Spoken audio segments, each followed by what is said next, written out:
Shabbat Shalom mga kapatiran dito sa ating Zoom gathering ngayon sa Assembly of Yahuwah Philippines, and Shalom din po sa mga kapatiran na manunood sa Republish.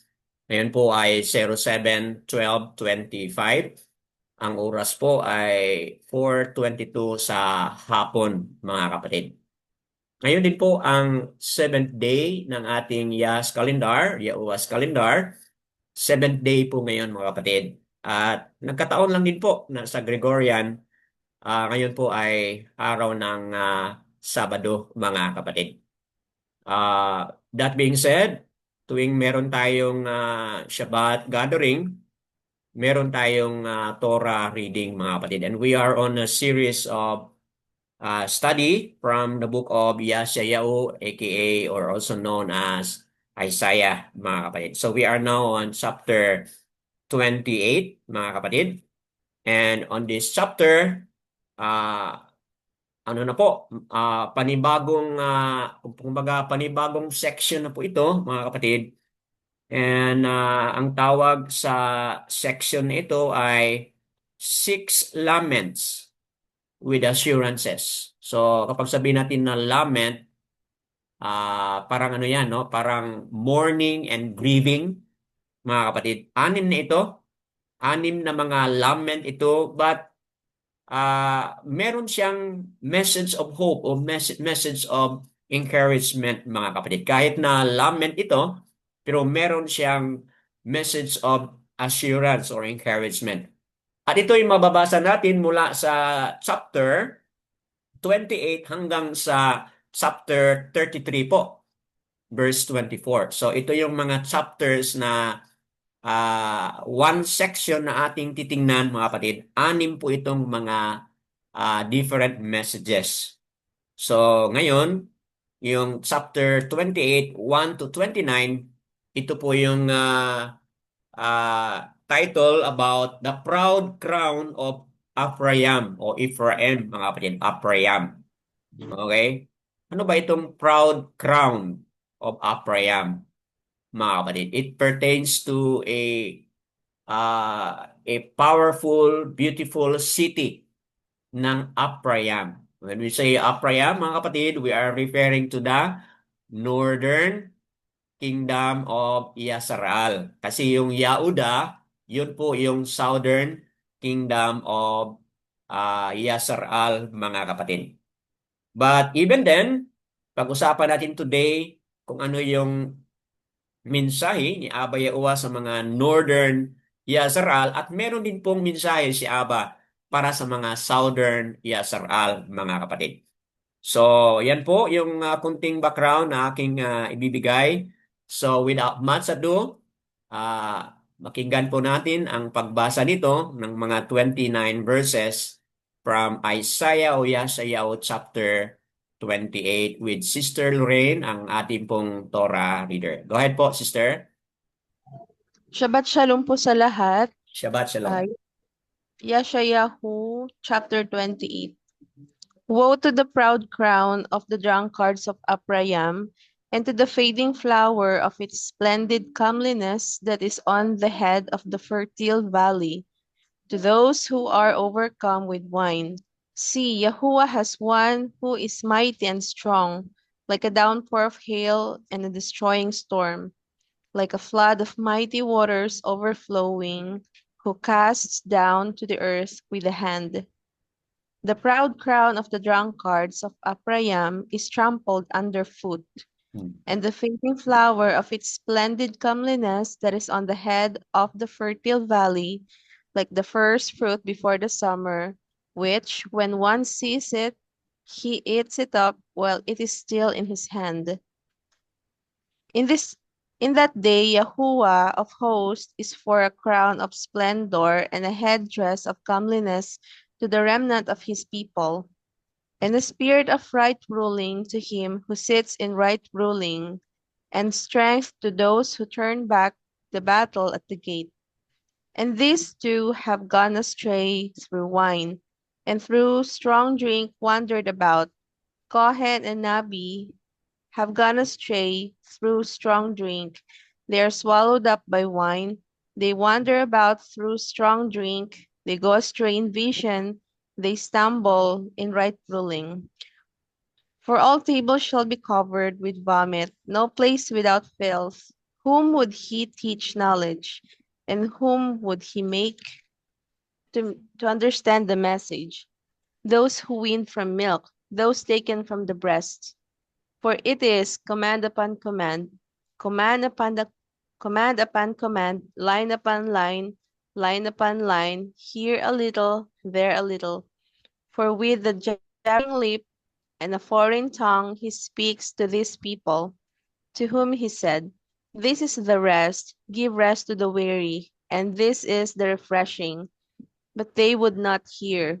But the word of Yahuwah was to them, command upon command, command upon command, line upon line upon line, here a little, there a little, so that they go and shall stumble backward, and be broken and snared, and taken captive.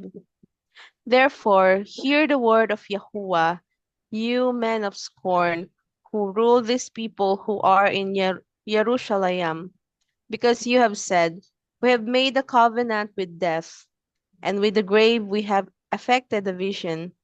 When the overflowing scourge passes through, it does not come to us, for we have made lying our refuge, and under falsehood we have hidden ourselves. Therefore, thus said the Adon Yahuwah, see, I am laying in Chion a stone for a foundation, a tried stone, a precious cornerstone, a settled foundation. He who trusts shall not hasten away. And I shall make right ruling the measuring line, and righteousness the plumb line. And the hail shall sweep away the refuge of lying, and the waters overflow the hiding place. And your covenant with death shall be annulled, and your vision with the grave not stand.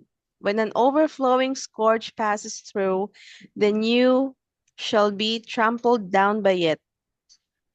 As often as it passes through, it shall take you, for it shall pass through every morning, and by day and by night, and it shall be only trembling to understand the message.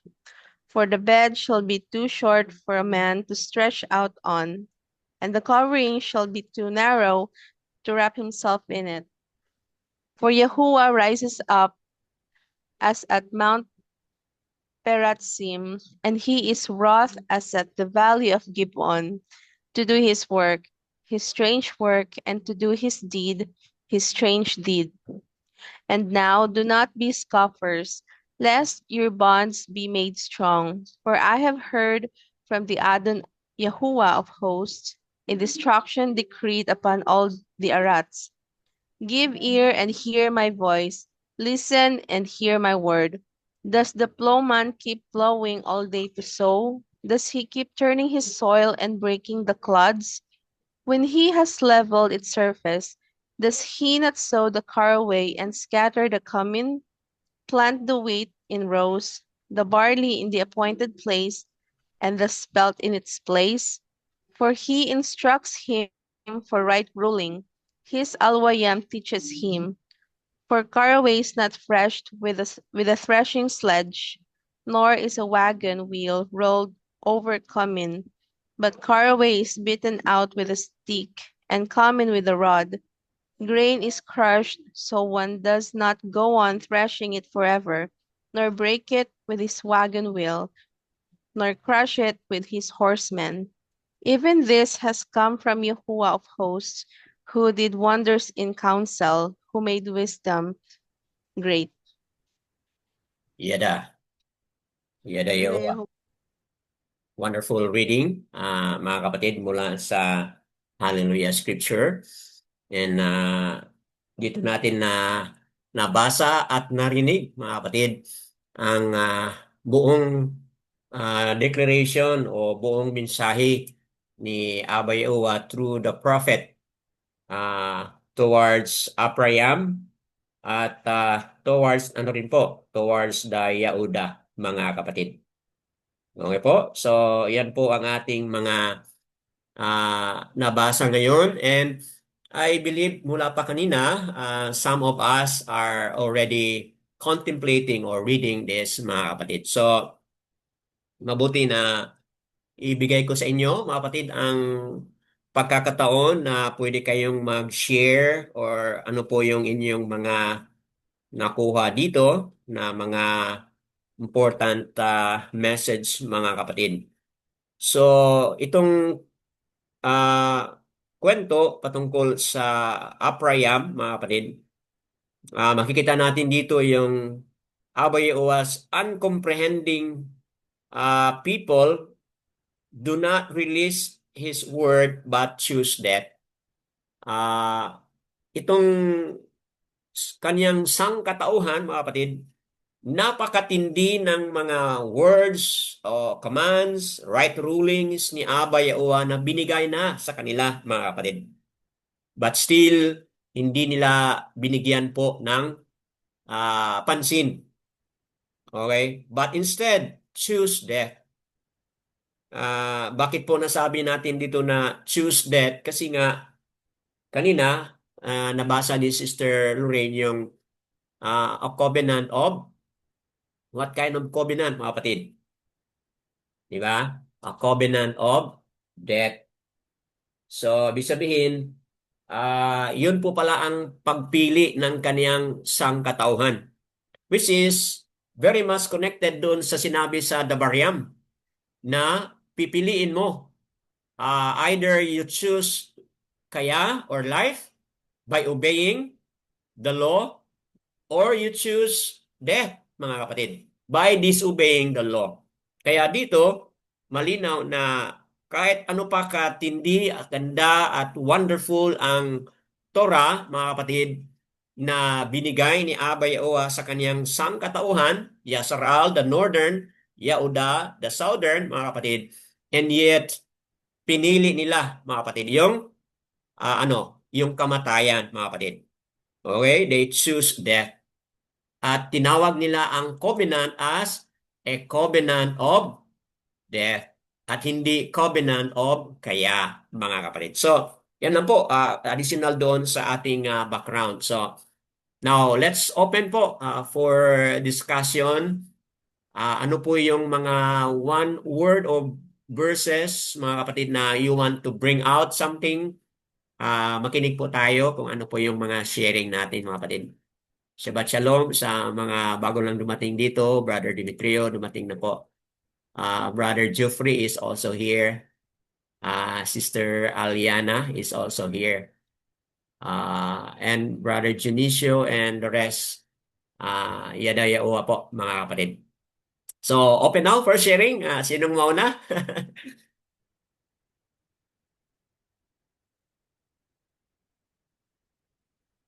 So, ano po yung mga iniisip nating mga words na that struck you or may pangungusap po si Abba Yahuwah sa inyo directly through this. Okay po, go ahead, Sister Bakar.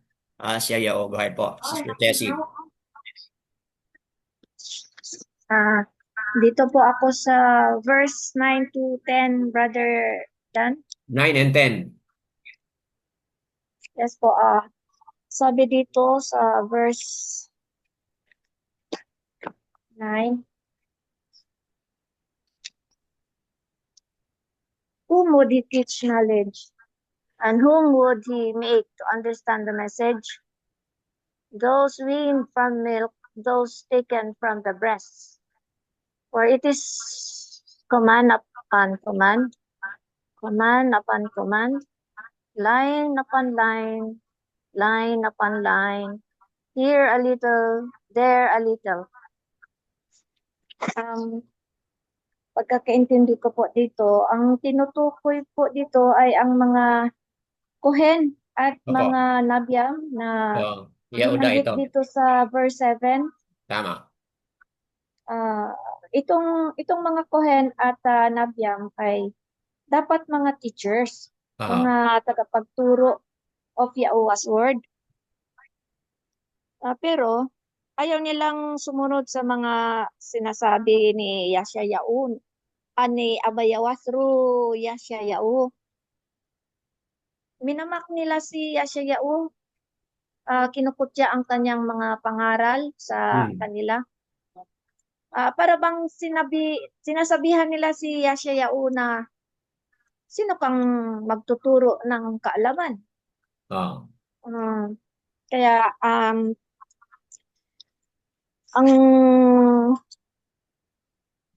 para sa kanila, ang mga pangangaral ni Yashayahu ay para sa mga bata lang at Hmm. di pang matanda. May ayun lang ang naintindihan ko dito sa verse 9, Brother Dan. Opo. Dito sa verse 10, may nabasa akong at ako na itong mga repetitive words, command upon command, command upon command, line upon line, line upon line, ay kung isalin sa Hebrew ay chab, latsab, Hmm. chab, latsab, gab, lagab, kab, lakab. These are marking words of the leaders, the Kohen and the Nabiam, who said that Yahus are like that. Itong mga Kohen and Nabiam who said that Yashayahu are like basic instructions given to children, unworthy of serious consideration. Hmm. Sa pagtuturo sa mga bata, di ba ginagawa nating paulit-ulit ang pagtuturo? Opo. Dito rin, ginagaya ni Yashayahu ang paulit-ulit na pagsabi ng mga katagang kuman upon kuman. Hmm. Parang mga batang tinuturoan ng paulit-ulit. Pagkatapos at dito naman sa line upon line, at dito sa a little here and a little there, ang naintindihan ko po dito ay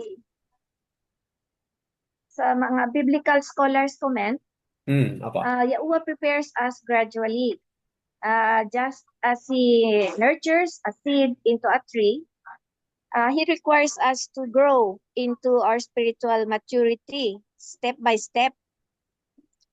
This verse encourages us to adopt a mindset of lifelong learning. Hmm. There's something new to discover.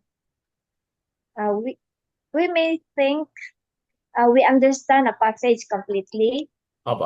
but then Yahuwah reveals deeper insights each time we revisit it, providing discernment gradually, here a little, there a little. Tapos sabi pa dito na it implies that Yahuwah's truth is not revealed all at once, but rather in small portions to form a comprehensive understanding. Yahuwah's truth is revealed gradually and requires patience and perseverance to comprehend fully.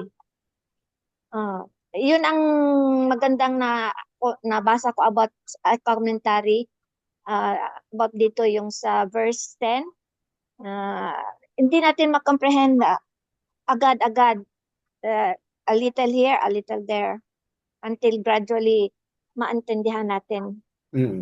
Depending on the guidance of the Ruach HaKadosh. Yan lang po, Brother Dan. Okay po. So, wonderful sharing na never stop learning tayo because life is a process, life is a journey. So, yung kunting naintindihan natin ngayon, patuloy natin yung i-explore, mga kapatid. Yes po. So, kaya kung ano man po yung ating pag-unawa ngayon, maaring magbago pa yan. What we understand now, that may Yes. change, mga kapatid. That may change as we continue to study command by command, line by line, okay? Mga kapatid. So, yes, malaking hamon ito na binigay ni Abba Yahuwah spoken through uh, Yeshayahu because yun na nga, no? Ang pinag-usapan dito yung mga Kohen, yung mga religious leaders doon sa southern, ito mga kapatid, no? Pati yan po ang nasa Yehuda na po ito, southern, yung mga Kohen na pinag-usapan daan sa Jerusalem. Malaking responsibility, mga kapatid. Ang gawain o gampanan na dapat gampanan ng mga tagapagpahayag, tagapag-facilitate, kumbaga malaking responsibility nga. It's not something na para bang you take it as a privilege na nabigyan ka ng ganun ng mga opportunity na makapagsilbi. But it's an awesome task, mga kapatid, na kailangan hindi tayo ma-overwhelm o mapuno ng intoxication figuratively sa mga bagay kasi ito sila mga sabog sila, di ba? Hindi sabog, sila yung mga lasing, di ba? Lasing na lasing po sila. So kaya sabi ni Yesaya, o paano kayo makaturo na lasing kayo? Nagsuka pa nga kung tingnan mo yung previous verse diyan, di ba? So paano kayo makaturo? So ibig sabihin sa mga facilitators, sa mga pahayag ng kanyang mga salita is really an awesome task and awesome responsibility, mga kapatid. So, Yadayawa po is a strong reminder to all, never stop learning, continue learning, mga kapatid. Okay, so for that, let's proceed po. Sino pa po ang merong mga sharing mula sa ating nabasa? Sister Lorraine, do you wanna share something po? Anyone? Sister Mariam, Sister Ahaba, Batyao. Okay.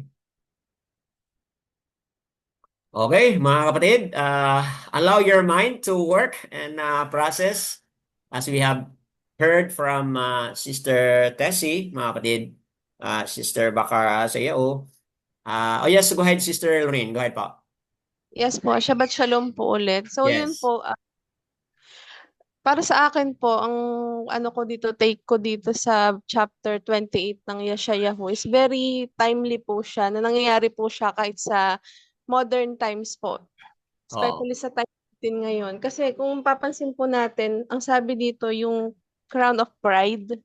So ibig sabihin, napakita po dito na yung mga tao doon sa place po na yun na nabanggit is mapapride po sila. Tsaka parang ano sila para po silang mga masyadong independent. Masyado silang nagre-respect sa mga sarili po nila. Tama. Na parang gusto nilang ipakita na mataas yung mga knowledge nila. Parang ganun po. Na parang hindi kailangan yung mga teachings ni Yeshayahu, yung teachings ni Yahuwah. Parang gusto nilang sabihin na mas mataas yung thoughts nila kaysa sa thoughts po ni Abba Yahuwah. Oh.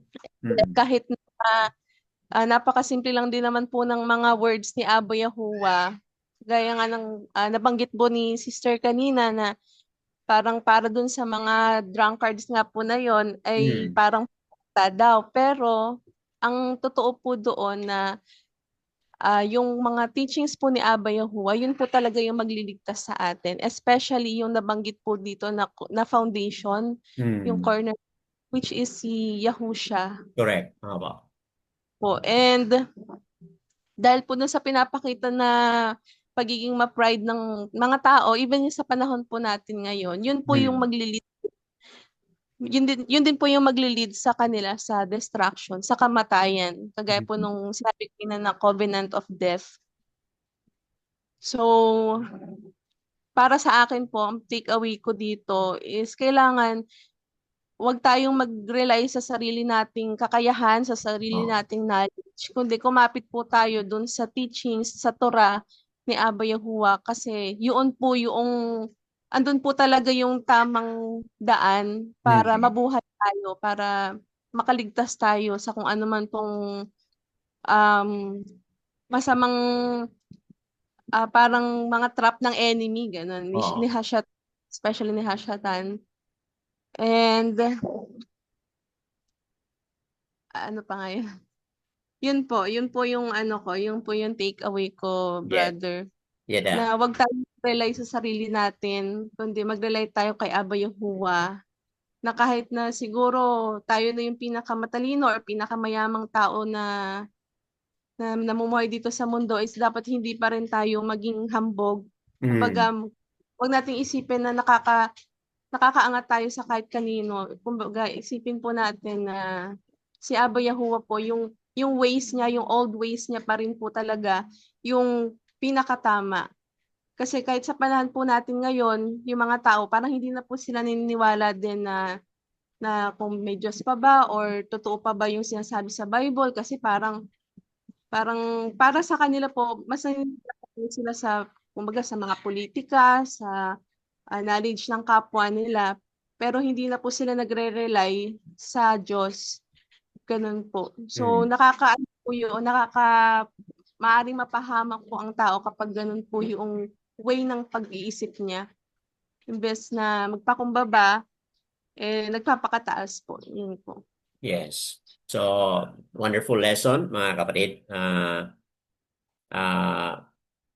Yung issue on pride, okay, mga kapatid. Yung issue on arrogance is really something na nangyayari noon at nangyayari din po ngayon. Lalo na sa ating panahon na knowledge has already increased, di ba? So, because of this voluminous volume of information and knowledge, yung tao ngayon ay ano lang, no? Hindi na naka hindi na naka-notice na too much trust of self na, mga kapatid, and then boasting themselves already, mga kapatid. So, gandang punto yon na highlight ni Sister Lorraine. Let's keep humble po, mga kapatid. Dahil kung hindi dahil kay Aba Yahuwah, hindi din po natin natutunan ng lahat ng mga ito. So, yan po. Yan na Yahuwah sa highlighted na idea taken by Sister Lorraine.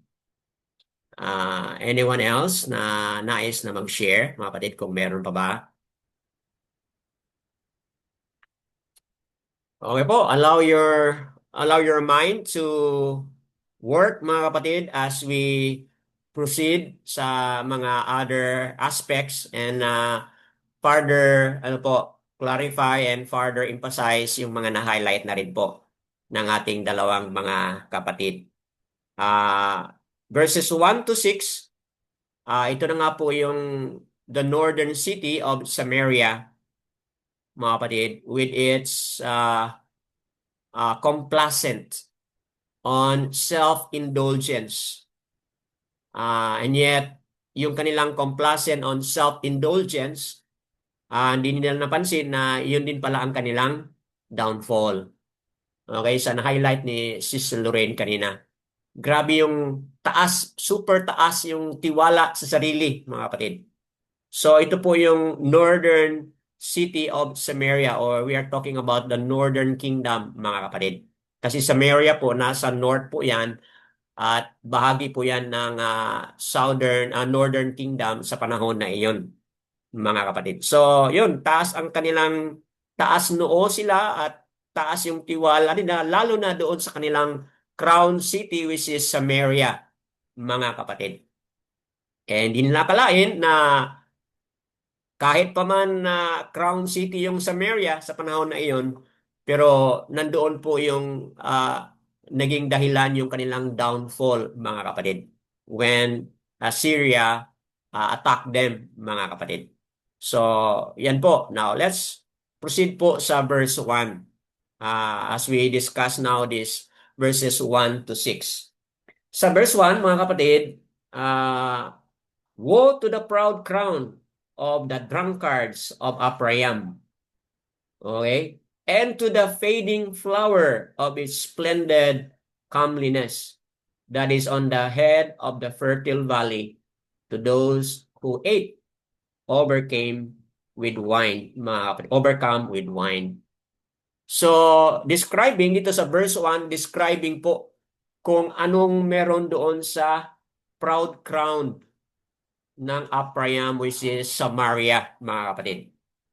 Okay? Anong meron sila? Yan, they're drunkards. Okay? Fading flower of its splendid comeliness. So, napaka-fertile ang lupa na yan, and yet, kung ano yung strength meron sila doon, it also became their weakness, mga kapatid. Fertile nga, maraming harvest ng grapes, mga kapatid. Marami ding wine, kaya marami ding mga drunkards, di ba, mga kapatid? So, yun po, kung di tayo pala mag-ingat sa ating strength, our strength can become also our weakness, mga kapatid. So, connected po yun sa na-highlight ni Sister Lorraine na hindi tayo dapat magmataas, mga kapatid. Itong word na, mga kapatid, dito sa word na woe, no? Dito sa Halal Scripture ay woe. Sa ibang mga translation yan po ay or alas. Yan po ang pagkasalin sa ibang mga translation, mga kapatid. 6 na beses nabanggit ito dito sa section of chapter 28 hanggang 33, mga kapatid. 6 po na beses nabanggit yan. Yung word na woe o yung word na or alas, mga kapatid. Ayon sa Hebrew, Yehudiat, yan po ay hoy. H-U-Y. Hoy. Okay? Di ba may mga program nito sa ating bansa, hoy gising, di ba? Ito po, mga kapatid, iba lang po yung spelling, H-U-Y, mga kapatid, no? Hoy.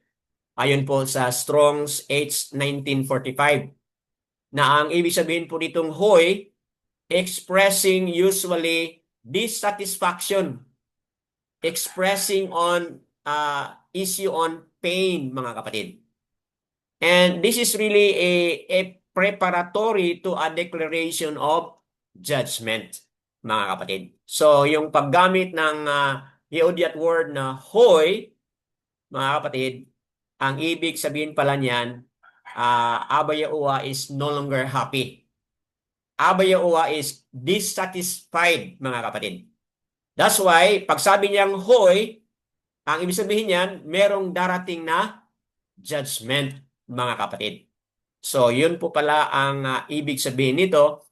At sa susunod na Torah natin sa chapter 29, nabanggit din ito sa verse 1, verse 15. Then sa susunod 30, verse 1 din po, 31 verse 1. And then sa 33, nabanggit din po sa verse 1. So 6 times ito paulit-ulit na Abba Yahuwah is saying, hoy! Okay? And he is saying na he is no longer happy with what his people is doing, especially dito, mga kapatid.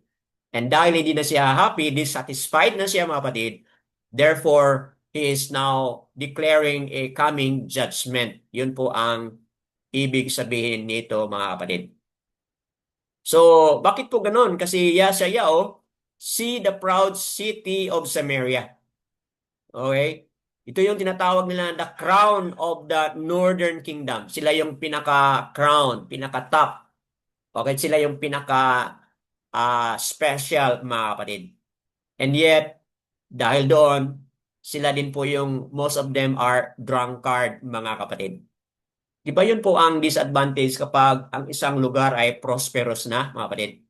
Di ba? The more a city, the more a place, or the more a country is prosperous, so ano pong meron doon? Di ba? Yung mga makamundong mga gawain like nightlife, okay? Inom here and there. Mga kapatid, yun po ang makikita natin sa mga prosperous na mga syudad, mga kapatid. Nandun din po yung mga makamundong mga gawain, mga kapatid. So also with what had happened to Samaria at this time, mga kapatid. Kaya, Abba Yahuwah is no longer happy with them. Bakit po? Dahil naging pababa na sila, mga kapatid, sa kanilang sa kanilang values, mga kapatid. They degraded. Bumababa na sila sa kanilang pananaw sa buhay dahil sa kanilang mga lifestyle, mga kapatid. And when we say about lifestyle, yun po, highlighted dito yung ilang being drunkard, mga kapatid. Okay? Nabanggit din po dito yung fading flower of its splendid comeliness. So noon, napaka-beautiful siya as a city, pero ngayon it's fading. Ibig sabihin, unti-unting nawawala na, mga kapatid, ang kanyang esteem, kumbaga. Okay? So, what is the message here? Abba Yahuwah is saying na your time is about to come na I will punish you. Yun po ang mensahe dito, mga kapatid. Your beauty is now fading away, mga kapatid. Bakit po?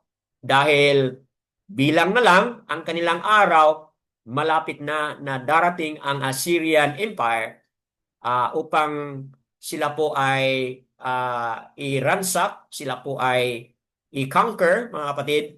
At ito po ay natotoo back in 722 BCE, mga kapatid. So therefore, yung hindi pa ito na-fulfill, nabanggit na ito muna ni Yeshayahu, mga kapatid.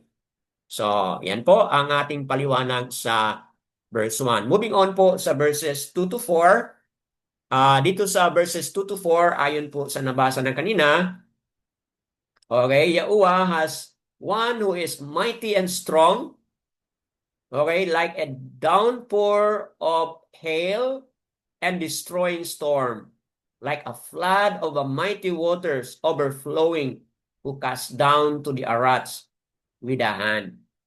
O, di ba, mga kapatid?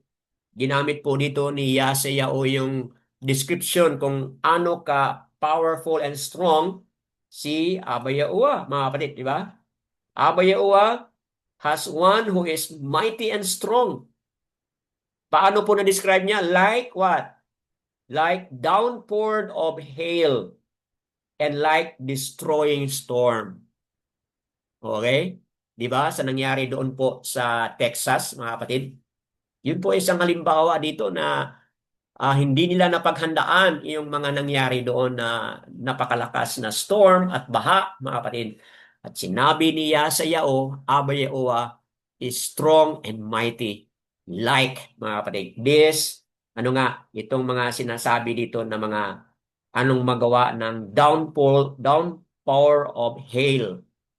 Hindi pa tayo nakaranas ito, mga kapatid, no? Yung hail, yan? Para bang mga yellow yan na mahuhulog? Mga kapatid, di ba? Hindi pa tayo nakaranas yan.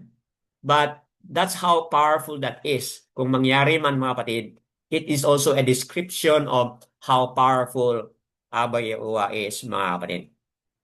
Moving on sa verse 3, proud crown, sabi niya, of the drunkards of Ephraim is trampled underfoot.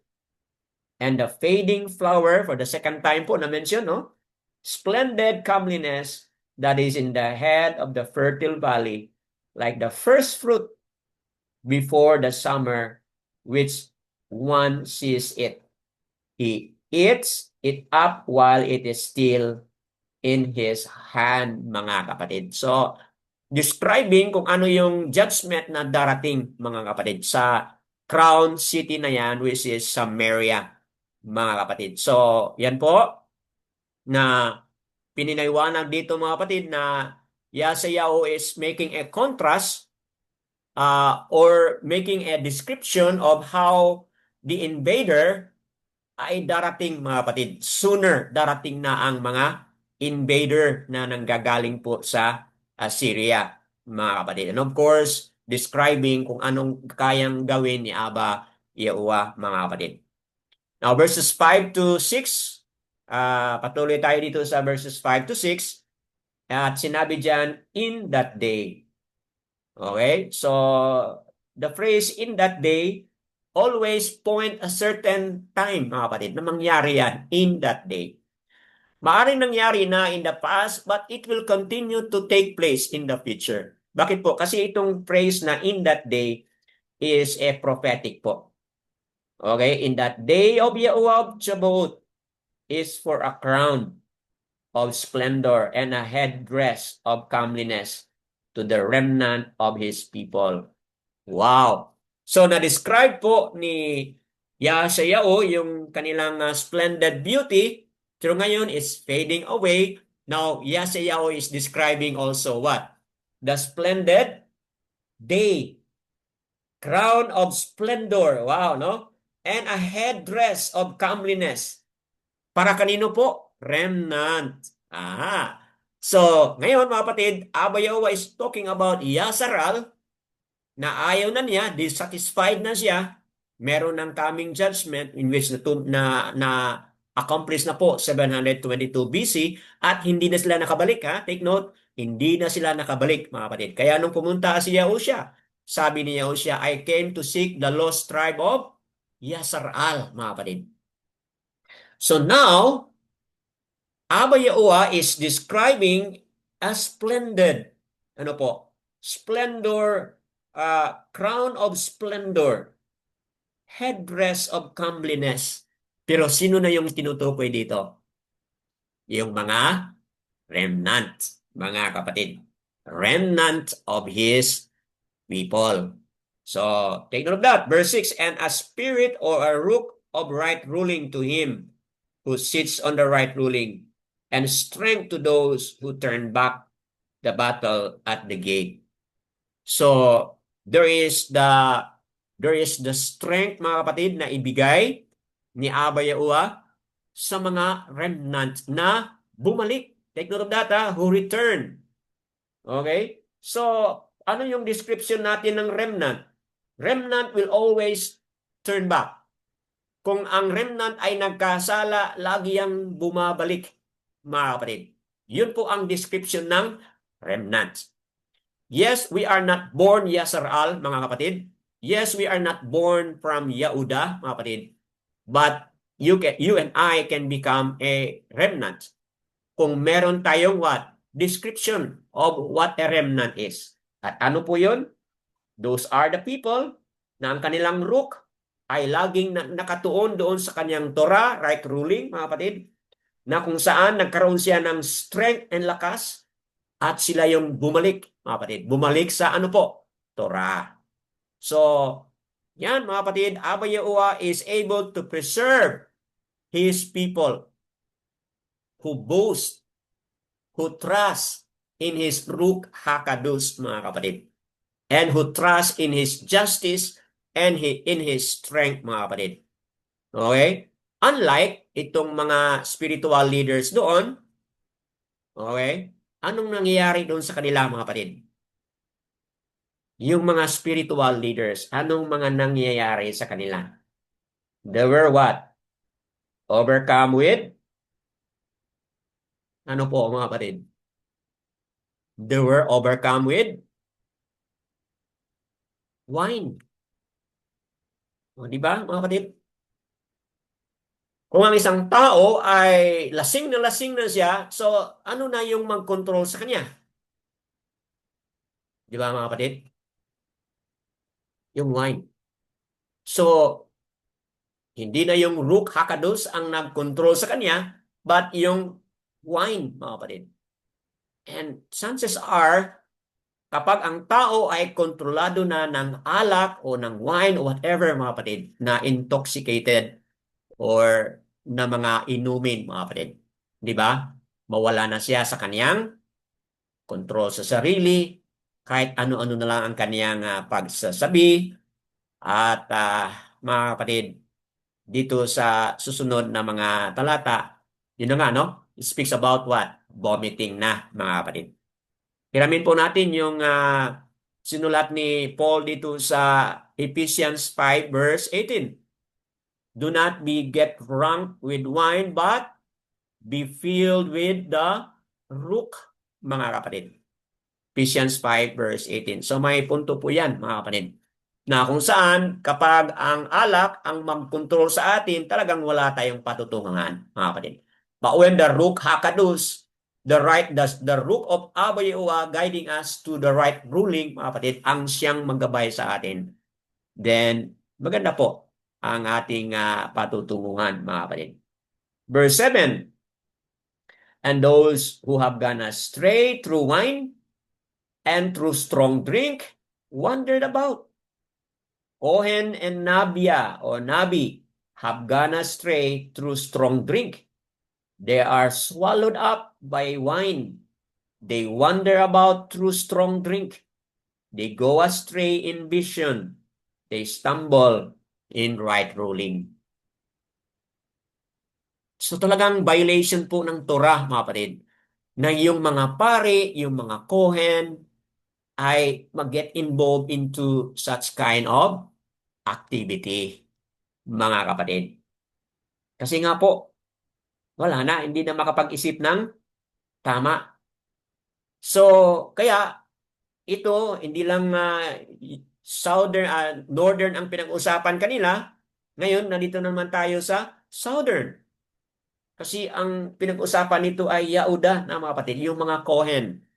Okay? Yung mga Nabia, mga prophets.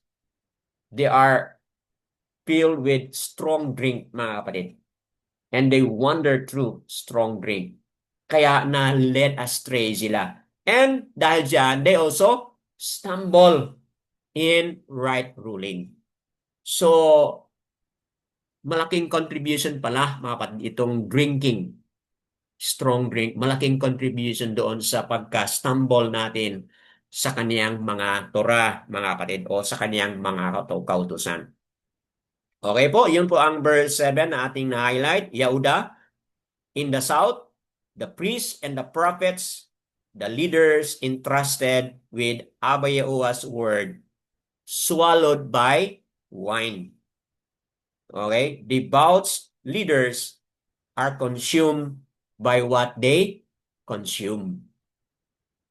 So, yun po mga kapatid ang malaking hamon dito na supposed to be yung mga tagapagpahayag, tagapag-explain ng mga salita ni Abba Yahuwah, but they are controlled by something else which nakakasira or naka-intoxicate sa kanilang buhay, mga kapatid.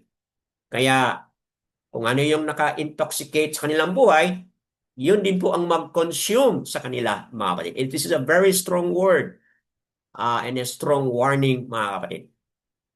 Verse 8. Kaya ano nangyari sa verse 8, no? For all tables shall be covered with vomit, no place without filth. O di ba yun talaga ang mangyari, mga kapatid? Mapuno ng mga dumi, punong-puno ng mga baho or suka, whatever that is, mga kapatid, as a result of that activity, mga kapatid. So, yan po. Nakikita natin na yung vomit na yan, we don't only take it literally, but also we take it metaphorically or figuratively, mga kapatid. In which, ano pong nangyari? Okay?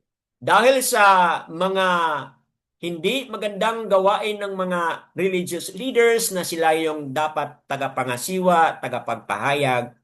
So anong mangyari, mga kapatid? Jerusalem pours out leaders, mga kapatid. Ang Jerusalem pours out, sinusuka mula sa binabamit. Okay? I don't know anong vomit doon sa Tagalog. Sinusuka yung mga supposedly mga leaders na gagamitin ni Abba Yahuwah, but they were vomited out from Jerusalem. Yun po ang metaphorical na kahulugan, hindi lang pala literal, mga kapatid. So, matindi po, mga kapatid, ang background yan. So, that being said, as a context, pumasok na itong na-highlight na ni Sister Bakar as okay, Sister Tessie, mga kapatid, na-highlight na po itong verses 9 and 10 in which whom would he teach knowledge? So, paano na makaturo ng totoong knowledge ang mga tao na pinagkatiwalaan ni Abba Yahuwah, the prophets, the Nabia, and the Kohen? Paano na lang gawin yun? Okay? Whom would he make to understand the message? Paano nila mapaliwanag upang maintindihan na nga sabog na nga sila? Hindi sabog na, lasing na nga sila, mga kapatid. Paano nila mapaliwanag yung mensahe? Those weaned from milk, those taken from the breast. Ibig sabihin yung mga young. Paano naturuan yung mga bata pa? Okay? Para matuto sila sa Torah, para matuto sila sa mga instruction ni Abba Yahuwah. Paano na nila gagawin yun, mga kapatid? Di ba? Yun ang malaking hamon sa ating gawain ngayon, mga kapatid, di ba? Wala tayong mga ministry na ginagawa para sa mga bata. It's really a great challenge sa ating panahon ngayon. Good dyan sa Pardo kasi meron silang activity para sa mga kabataan. But sa Zoom natin, wala tayong ganun na mga activity. Mga kapatiran natin sa US, meron po silang Zoom gathering para sa mga kabataan, mga kapatid. They also have children's Zoom gathering at tinuturuan ng mga alphabet ang mga kabataan, tinuturuan sila ng mga songs, mga kapatid. So, yan po ay isang ministry na maaring ikaw ang gagamitin ni Abba Yahuwah, teaching children. We create Zoom gathering to teach children for Abba Yahuwah, mga kapatid. Kasi yun po, dapat ang gagawin ng mga leaders. Pero dito, ang challenge ni Abba Yahuwah spoken through Yesayao, paano na niyo gawin? Nalasing kayo. Okay? Paano na gawin ninyo yung trabaho ninyo, lalo na sa mga young, mga kapatid? Verse 10, for it is, sabi niya dito, command upon command. Sa na-highlight na ni sister kanina, command upon command, line upon line upon line, here a little, there a little. So, ito yung principle paano ipaliwanag ang mga bagay, mga kapatid. Command upon command. We use one command to strengthen another command. We use one command to explain another command. Yun po, command upon command. Then, ano niya? Sinabi niya, line upon line. Line upon line. So, sabihin, yung line na nabasa natin doon sa Torah, ipaliwanag po natin yun using another line to explain that the possible meaning of that one line explained to another line, mga kapatid. So, yan po pala ang dapat nating gagawin, mga kapatid. Kaya, yung ating kaalaman, lalo na ngayon na marami tayong mga tools na magagamit, example, click mo itong verse na ito. Okay, meron tayong tools na yun, no? Na click natin itong verse na ito, ano yung mga another verses, line upon line na nagsasabi ganun. At diyan maiintindihan mo na merong mga expansion, merong mga dagdag na mga paliwanag as you look into line upon line, mga kapatid. Okay? Moving on, sinabi niya, here a little, there a little. So, ibig sabihin, one little verse here, gamitin natin yan to explain another little verse there and see kung meron ba po siyang, meron ba siyang connection. Okay? So, halimbawa, mga kapatid, yung issue na maggawa ng mga gawain o activity on the new moon, mga kapatid. Yan po ay isang understanding na ginagawa ng iba. Na tuwing kapag new moon, merong mga Zoom o merong mga gathering. May mga pagtipon-tipon during the time of the new moon. So, yung idea on the new moon, kailangan i-test yun. Paano mo i-test yun? I-test mo yan sa iba rin pong mga commands. Pwede ba yun na tingnan natin yung phases of the moon? Tapos as we look at the phases of the moon, ito yung ating gagawin? Pwede ba yun, mga kapatid? So kailangan, bago mong gawin yan, kailangan pag-aralan muna. Yung word dyan na moon sa original, yan ba talaga ay yarak? Sa Yaodiat, yarak po, di ba? But sa modern, yarak. Yarak ba talaga ang word sa moon dyan? M-O-O-N? So kailangan i-double check yan. Kasi kung ang nakasulat doon sa original ay kadas or sa modern na pagkabasa kodes, so hindi po tama yung translation na MONN. But instead, ang tamang translation ay MONTH, which is magkaiba, di ba mga kapatid? So kung yun ma-establish mo yung tamang translation doon at tamang original word, makita mo yung tamang word na translated dapat, then you try to see other commands. Okay?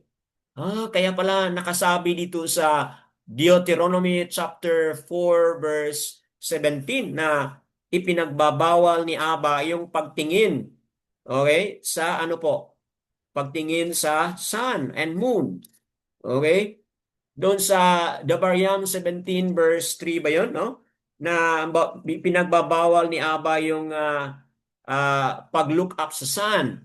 Doon sa Jeremiah chapter 8 ba yun? 1 to 4 na yung consequence doon sa mga nagsamba sa mga sun and moon ay talagang ipahukay yung kanilang mga buto, mga kapatid. So doon mo maintindihan as you go line by line, okay, command by command, maiintindihan mo kung ano talaga yung sinasabi o tinuturo ni Aba Yahuwah, mga kapatid. So ang tanong is, dahil mga lasing na nga sila, the question is, kaya ba nilang gawin yun?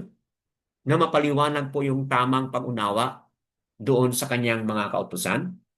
And siyempre, ang sagot is, hindi. Hindi nila kaya, mga kapatid. Okay? So, malaking hamon ito, mga kapatid, sa ating journey ngayon na we are responsible sa pag-aral po, pagsuri, mga kapatid. Okay? So, yan po. Moving on. Dito tayo, mga kapatid, sa verses 11 to 13. Okay? Sa 11 to 13, yun nga, no? This is still part of the Southern Kingdom, mga kapatid. Part pa ito ng Southern Kingdom.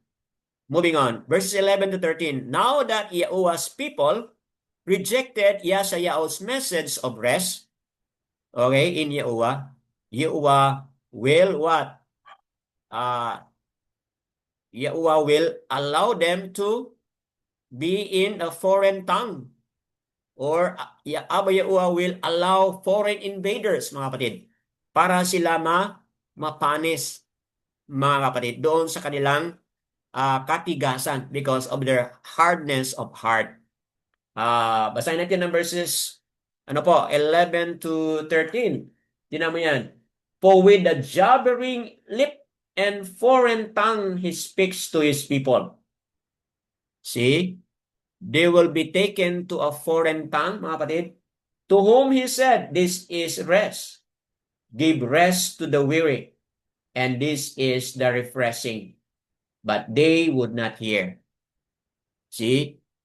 May nagsalita, pero foreign tongue, kaya hindi nila maintindihan. Napakaganda ng mensahe. This is the rest. Give rest to the weary, and this is the refreshing. But they would not hear. Hindi nila maintindihan, mga kapatid. But the word of Yahuwah was to them, command upon command, line upon line, here a little, there a little, so that they go and shall stumble backward and be broken and snared and taken captive. Okay? So ano pong punto dito, mga kapatid? Dahil nga, hindi naman nila napaliwanag, a command after command, here a little, okay, there a little, dahil hindi nila napaliwanag na, mga kapatid, ano nang mangyari sa kanila? They will stumble backward and be broken and snared and taken captive. So, yun po, mga kapatid, ang mensahe ni Abba Yahuwah para sa Southern Kingdom, which is not na-accomplish na, mga kapatid, and then soon, dito rin sa Southern Kingdom, rather, Northern yung kanina, ngayon dito rin sa Southern Kingdom, mga kapatid, mangyari din po yun. Kung ano man yung nangyari sa northern na sila'y nabihag, yan din po pala ay mangyari din sa southern. Yan po ang consequence for not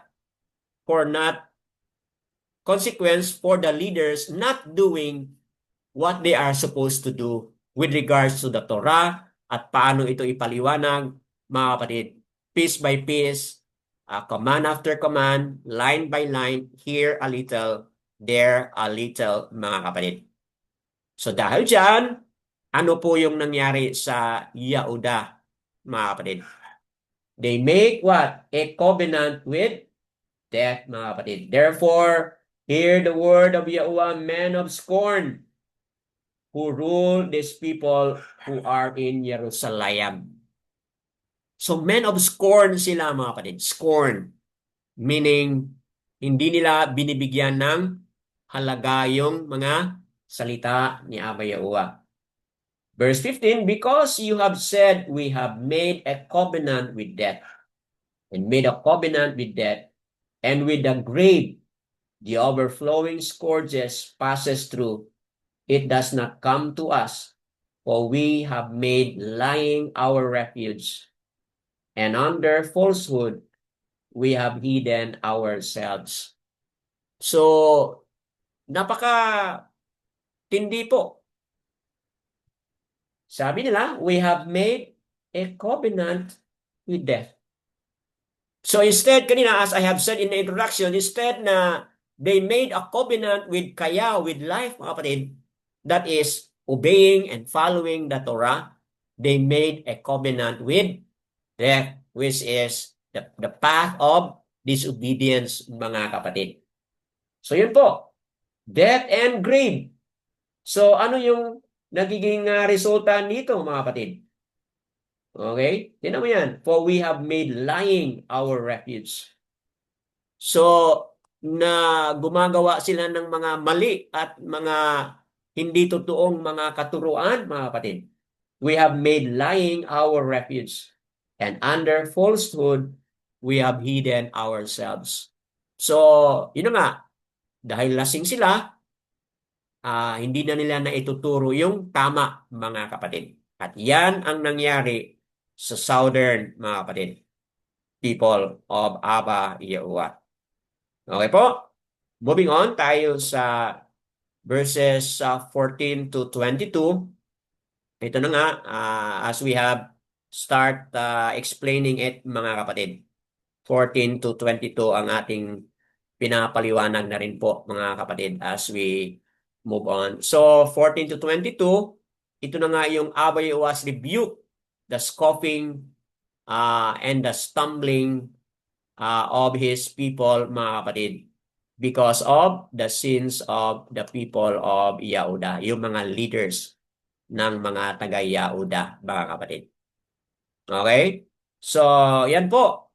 Covenant with death ang kanilang ginawa, mga kapatid. Bakit po naging covenant of death? Added to that, explanation is because pala, mga kapatid, they seek alliance with the people or the nation of Matsaryam. Dahil nga, mga kapatid, sa takot na sila po ay i-invade, mga kapatid. Okay? So they seek alliance with the people of Matsaryam in order to protect them, mga kapatid. Okay? And Abba Yahuwah, dahil sa kanilang ginawa, okay, na hindi natuwa si Abba Yahuwah sa kanilang ginawa, ayun, mga kapatid, inallow niya na yung Assyrian Empire has really conquered the northern tribe, mga kapatid. Okay, verse 16, moving on sa verse 16, therefore thus said Yahuwah, see, I am laying in Zion a stone of foundation, a tried stone, a precious cornerstone, a settled foundation. Who he trusts shall not hasten away. So, may pagkamalian yung northern, may kamalian yung southern, mga kapatid. So ngayon, ano yung ginagawa ni Abba Yahuwah? Abba Yahuwah is laying what? Another foundation. I am laying in Zion a stone for a foundation, a tried stone, a precious cornerstone, a settled foundation. He who trusts shall not hasten away. Sa na-highlight ni Sister Lorraine kanina, ang pinag-usapan dito ay si Yahushua. Sino yung foundation na i-lay up ni Abba Yahuwah? The sure foundation, mga kapatid, na i-lay up ni Abba Yahuwah. The tried stone, subok na bato. Sino yung tried stone na yan? Subok na bato, walang iba kundi si Yahushua. Precious stone, precious cornerstone, walang iba kundi si Yahushua yan, mga kapatid. Okay? Siya yung pinaka-foundation na ginawa o binigay ni Abba Yahuwah. Abba Yahuwah is setting up a better foundation. Kasi nga, pumalpak ang southern, pumalpak ang northern. Ngayon, Abba Yahuwah is making up a new Zion, a new family, mga kapatid, which has a sure and a strong foundation.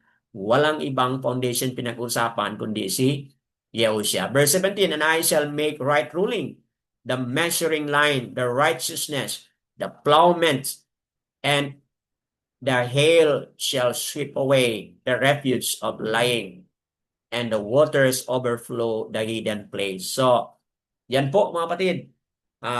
Ang decision ni Abba Yahuwah dahil pumalpak ang kaniyang sangkatauhan, ngayon gumawa siya ng another way of setting up sa kaniyang sangkatauhan. Ginamit ang tried stone, chief cornerstone na yan. Walang ibang tinutukoy kundi si Yahushua, mga kapatid. Dahil dyan, there is a strong terror na nangyayari, mga kapatid. Verse 19, as often as it passes through it shall take you, for it shall pass through every morning, and day by day, night and night, and it shall only tremble to understand the message. See, mga kapatid, yung mga taong nakarinig sa mensahe na ito, they tremble. Yung mga dumadaan doon sa lugar na ito, mga kapatid, they tremble. Why? Because of how powerful that message is, mga kapatid. Okay? Look at verse 20. Sa verse 20 po, nabanggit dyan yung about bed. Okay? For the bed shall be too short for a man to stretch out on, and the covering shall be too narrow to wrap himself in. So pinag-describe dito kung anong mangyari doon sa Yahuda. Isa siyang nahantulan sa isang tao na nakahiga siya doon sa higaan na very short, mga kapatid. Verse 21, for Yahuwah rises up at Mount Perizim, and he is wroth at the valley of Gibeon to do his work, his strange work, and to do his deed, his strange deed, mga kapatid. So, ano po yung strange deed ni Abba Yahuwah dito? Because strange deed, mga kapatid, kasi Abba Yahuwah sa kasaysayan nila fought for Yasharal diyan sa lugar na yan, mga kapatid. Abba Yahuwah diyan sa Mount Perizim na yan when they fought against the Philistines. Okay, natalo po yung Philistines diyan, mga kapatid. When Abba Yahuwah fought for Yasharal sa panahon na iyon. At dito naman po sa Gibeon, when Abba Yahuwah fought against the Ammonites, mga kapatid. When Abba Yahuwah fought against the Ammonites, mga kapatid. But now, dito, sa panahon na ito, it is a strange deed. Bakit po strange? Because Abba Yahuwah fighting against what? His own people. Okay, so yan po yung strange deed dyan. Sa history nila, doon sa mga lugar na yan, okay, ano nangyari? Abba Yahuwah was fighting for them. Okay, sa Mount Perizim at dyan sa Gibeon, Valley of Gibeon, mga kapatid. Historically, Abba Yahuwah fought for them. But now, Abba Yahuwah is doing a strange activity, strange deed. Bakit po? Kasi sa panahon na ito, they are under discipline already. Abba Yahuwah fought against his own people, mga kapatid, sa panahon na iyan. Okay? Moving on sa verse 22. Anong sinabi po sa verse 22? And now, sabi niya, do not be scoffers. Sabi niya, lest your bonds be made strong. For I have heard from the sovereign Yahuwah of hosts, destruction decreed upon all the Arats. So, ngayon, yung problema nila ang scoff or scoffers, yung titigas ng ulo, mga kapatid, Abba Yahuwah is now making a declaration. At ano yung sabi niya? Now, sabi niya, do not be scoffers. Ibig sabihin, meron pa silang chance. Do not be scoffers. Hindi kayo pwede magpatuloy na maging tigas ang ulo, mga kapatid. So, stubborn and tigas ang ulo. Hindi dapat. Kailangan magbalik na kayo. Kasi kung hindi kayo magbalik, so anong mangyari? Lest your bonds be made strong. So, all the more maging scoffers sila, mga kapatid, all the more maging matigas sila, mga kapatid, they'll become strong. Strong in what? Strong in opposing the Torah. Strong in opposing Abba Yahuwah. So kung mangyari yan, anong gagawin ni Abba Yahuwah? Yun nga. What he will do is he will declare what? Destruction upon them. Destruction upon the Arats. See, nakikita mo mga kapatid, how Abba Yahuwah is giving chance or Yahuda, mga kapatid.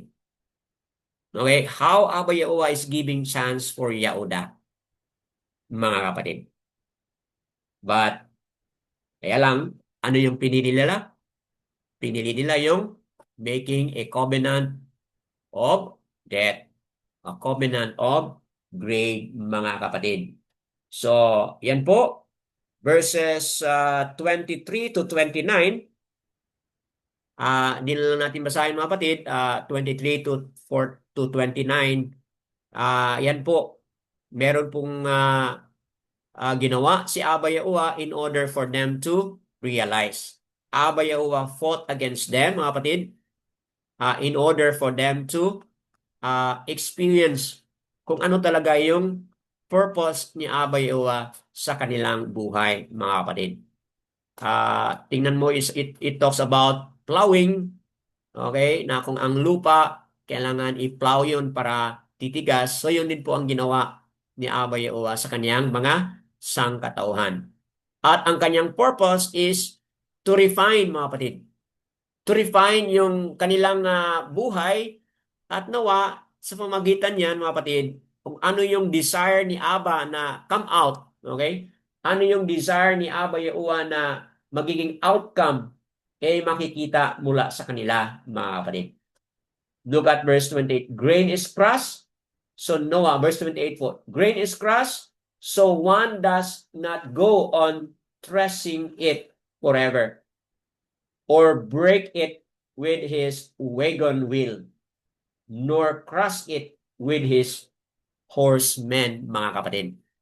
Ibig sabihin, kung hindi man sila ma-break, hindi man nila i-allow ang discipline, ang punishment ni Abba to break them, so anong mangyari, mga kapatid? Gagamitan sila ni Abba Yahuwah ng what? Mas malaki pang mga pamamaraan. Diba? Paano mo ba i-crush yung grain? Diba? Simple lang yun sana. Pero kung hindi siya makrush ng simple way, he will be break with wagon wheel. He will be crushed with what? Horsemen. O, diba? Ang tindi niyan, mga kapatid. So, what's the lesson, mga kapatid, na tinuturo ni Abba Yahuwah sa atin? Kaya nga, hindi tayo dapat mamatigas. Don't be scoffers, mga kapatid. Hindi tayo magmamatigas, but rather be soft-hearted. Kung meron mang mga discipline, may mga palaala si Abba Yahuwah, mga kapatid, then let's be cautious about it and let's be vigilant and be obedient sa kanya, mga kapatid. So yan po, verse 29, yun ang pinaka-last. Even this has come from Yahweh of hosts, who did wonders in counsel, who made wisdom great.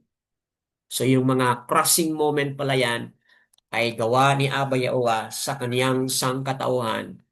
Dahil po, ano yan? Yan po ay mga wonders na pinag-usapan natin kanina. Yan po ay counsel ni Abba Yahweh with great wisdom, mga kapatid. So, that being said, what is this message to you, mga kapatid? What is Abba Yahweh speaking to you bilang mga mananampalataya ngayon? Yes, Northern Tribe, nabihag na po sila. Hindi sila nakabalik dahil sa kanilang arrogance and proud Samaria, mga kapatid. Dahil sa kanilang kanilang drunkenness, rather, mga kapatid. Yes, ang Southern, yung mga religious leaders, they failed. They failed to lead the people of Abba Yahuwah, mga kapatid. So because of that, Abba Yahuwah set a foundation, redirected, mga kapatid, a foundation which is sure and steadfast, na sino yung maniniwala. Anong mangyari kapag maniniwala doon sa sure foundation? Anong mangyari, mga kapatid? They will be, okay, those who trust shall not hasten away. Those who trust in this sure and strong and chief cornerstone na foundation, no other than Yahushua, will not be hastened away. Ibig sabihin, hindi ka na maligaw. Will not be hastened away. Hindi ka na maligaw. But doon sa translation na ginamit ni Paul, ang ginamit po niya ay those who trust in this cornerstone will not be put to shame. So yun po yung kaibahan, mga kapatid, doon sa writings na ni Paul. Put to shame, you will not be put to shame if you trust in this new foundation. But dito sa original, those who trust in this new foundation will not be hastened away. Ibig sabihin, hindi siya madali na maalis. Bakit po? Kasi nandoon po siya nakapatong sa very strong foundation. At sino yung taong nakapatong doon sa very strong foundation? This is no other than Yahushua. Those who hear the word and those who obey the word. Diba? Yun po yung paliwanag ni Yahushua, na those who hear me and do what I say, ano po ang sinabi niya? They are likened to a house, what? Built on a, what? Strong foundation, built on a rock. That house, even may mga baha, they will not be swayed away. Di sila maligaw, di sila mawala, mga kapatid. But those who hear the word but never obey, anong sabi ni Yahushua? They're likened to a what? A house built upon what? Upon a sand. And once the flood goes away, anong mangyari doon sa bahay na yun? It will be swept away. Nakita niyo yung gaano kahalaga yung word na hindi ma-swayed away? Okay? Those who trust will not be hastened away, mga kapatid. So, again, the emphasis is obedience to the Torah, mga kapatid. Yadayawa po. So, sino po yung nice na mag-share? Ano yung mga saloobin ninyo, mga kapatid? What's in your heart? Please speak it out po, mga kapatid.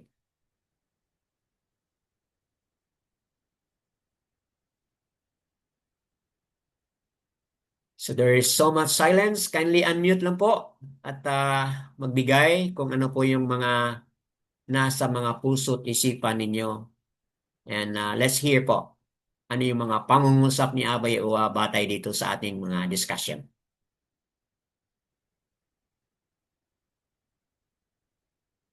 Brother Geoffrey, you wanna share something out from this sharing? Sister Imelda, Brother Demetrio, Sister Inday is here, Brother Junicio, Sister Ahaba, Sister Azra.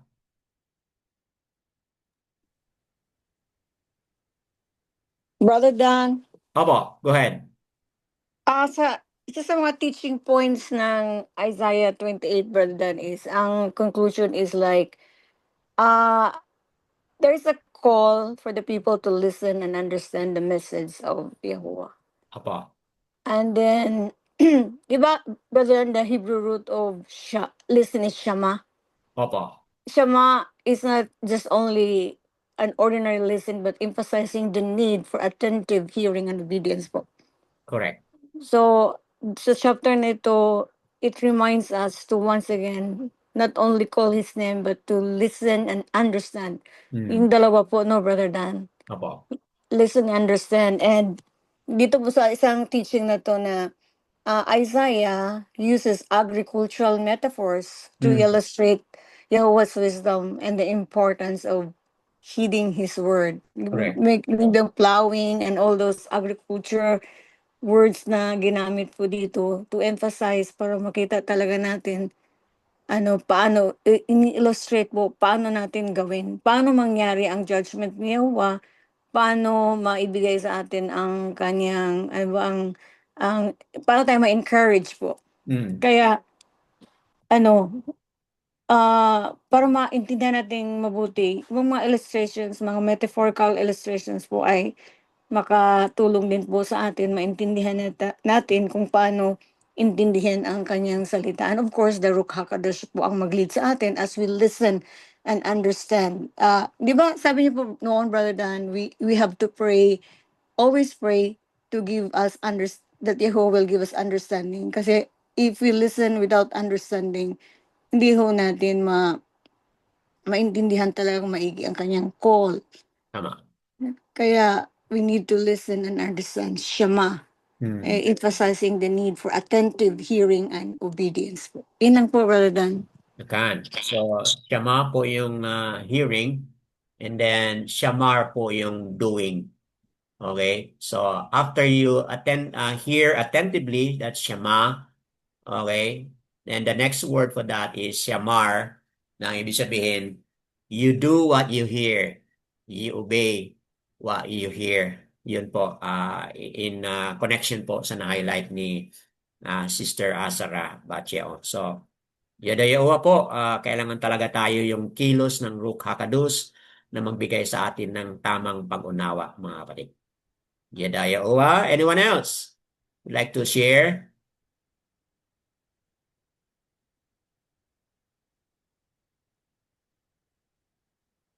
Meron pa bang magdagdag, mga kapatid, bilang sharing po? Yes. Brother Dimitriou, you wanna share?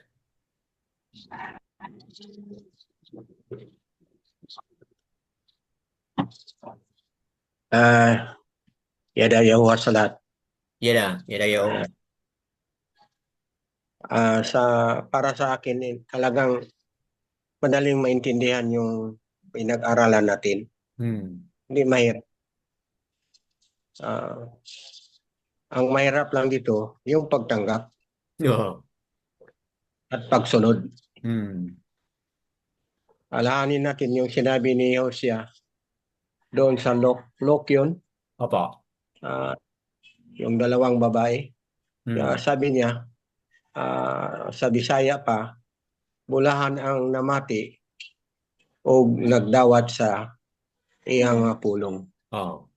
So, dalawa lang talaga yung dapat natin gawin pang matanggap natin itong blessed, itong maganda na mangyayari sa huling araw at saka ngayon habang nandito pa tayo sa mundo ay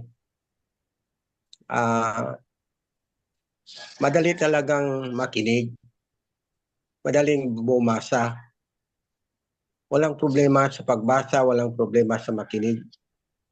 Ang problema yun, yung pagtanggap at pamumuhay ng salita ni Yahweh Yahuwah. Yan.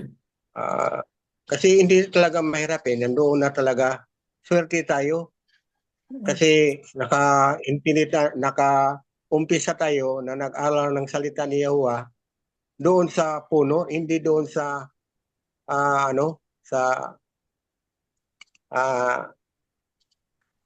kung sa Bisaya pa doon sa tumoy sa kahoy. Tuktok ng kahoy. Doon sa puno. Doon sa Ordenyo, papunta tayo sa Bagong New Testament. So talagang maintindihan natin. Yung mga kasama natin na nakikinig sa Republic, kasi hindi talaga nila maintindihan. Kasi yung pag-aral nila, ay doon lang sila sa Bagong Tugon. Pero hindi nila pinag-aralan yung Ordenyo. So sa atin, talagang swerte tayo. Kasi madali nating maintindihan ang salita ni Yahweh Yahuwah na gusto niya na tanggapin natin at gusto niyang nakinig tayo at gusto niyang ipamumuhay natin. Yan. So, para sa tingin ko kahit mga Yahuwah believer tayo, mayroon talagang problem si Yahweh Yahuwah. Kasi naturuan tayo ng mali na pag-aaral noon, lalo na sa araw ng pamamahinga. At lalo na doon sa yung kuman ni Yahweh Yahuwah. Kasi yung kuman talaga ni Yahweh Yahuwah, hindi talaga yun hindi maiba. Kung ano yung sinabi niya, yun na talaga. Yan. So, sa akin lang, talagang sana hindi masayang itong oras, hindi masayang itong pinag-aralan natin na parang mabalingwala. So, narinig natin at nabasa natin at talagang totoong-totoo man yung nangyari. Talaga yung nangyari noon na kamalian ng mga Israel at saka Huda, at ang kamalian natin ngayon, ganun pa rin. So, kung ano man ang dahilan ng nangyari sa kanila na hindi natuwa si Yahweh Yahuwah sa kanilang ginawa, so sa atin, ibahin na natin. Yan. Kailangan din talaga natin ang Torah ni Yahweh Yahuwah, at madali lang talaga magsabi magsunod, pero yung pagtanggap, so talagang tanggapin natin at gawin natin tayo naman lang ang makinabang sa lahat. Hindi man si Yahweh Yahuwah. Si Yahweh Yahuwah nagbigay lang. Pero yung pagbigay niya sa atin, kung tanggapin natin at ipamumuhay natin, hindi si Yahweh Yahuwah yung blessed, tayo talaga. Kasi para man sa atin yung kanyang mga Torah at kanyang utos, talagang gustong-gusto ni Yahweh Yahuwah na ang isang tauhan niya ay sumunod sa kanyang kagustuhan. Yan. So, yun lang ang masabi ko, kasi magandang pinag-aaralan natin noon pa man at hanggang ngayon, at marami akong natutunan at maraming nagbabago sa mga Torah o sa pag-intindi ng sabi ni Yahuwah doon Yan. sa yun lang, Yada Yahuwah. Yeah. Yan ay Yahuwah, mga kapatid, sa additional ni Brother Demetrio. So, mas maganda yung word na instead swerte, mas maganda yung word na barak. Okay? Tayo po ay barak. Okay? Puno tayo ng baraka dahil sa pag-unawa na binigay ni Abba Yahuwah sa atin sa kanyang mga salita. So, barak na barak tayo, mga kapatid. Yada Yahuwah. Anyone else?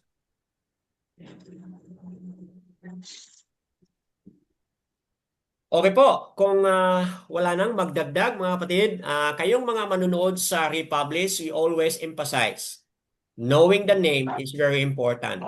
Apat na mga titik sa pangalan ni Abba Yahuwah, Yad, He, yes, Yad, He, Uwa, He.